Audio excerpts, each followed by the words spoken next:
1941-ci il noyabrın 20-sində və 21-də Təbrizdə keçiriləcək Azərbaycan Xalq Konqresinə Cənubi Azərbaycanın bütün şəhərlərindən nümayəndələrin seçilməsi üzrə kampaniyanın getdiyi bir vaxtda İran qoşunları Tehrandan Qəzvinə doğru hərəkətə başladı.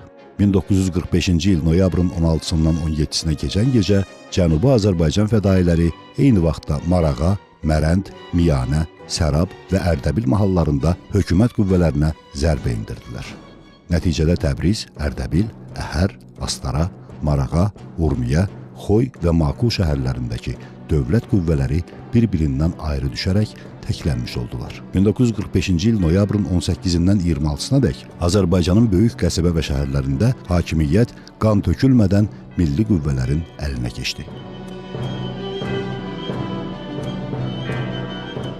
1945-ci il noyabrın 27-sindən dekabrın 1-nə dək Milli Məclisə ümumi seçkilər keçirildi. 12 dekabr Milli Məclisin açıldığı gün Azərbaycan Muxtariyyətinin yarandığı gün elan edildi.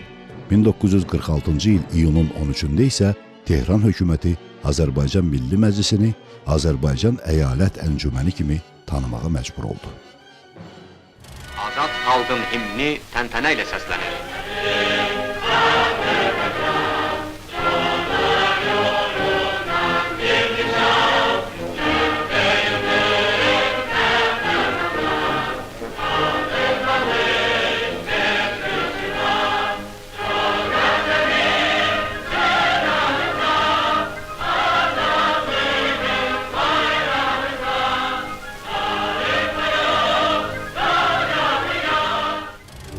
1946-cı ilin aprel ayında Təbrizdə kəndlilər qurultaya çağırıldı.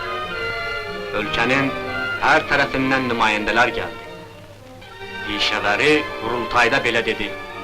Əziz qardaşlar, indi sizin boynunuzda böyük vəzifə durur. O aldığınız torpaqları saxlamaq və aldığınız azadlıqdan müdafiə etmək. Azərbaycan kəndlisi bu mübarizənin pişahəngi olub qabaqda gedəni olacaqdır. Yaşasın Azərbaycan kəndlisinin azadlıq yolunda apardığı mübarizəsi. Ancaq görülən işlər təkcə aqrar sahədəki islahatlarla bağlı deyildi. Azərbaycan Milli Hökuməti şəhərlərdə də əsl iqtisadi və mədəni quruculuq işlərinə başlamışdı. Təbii ki, bu proseslərin mərkəzində baş şəhər Təbriz vardı.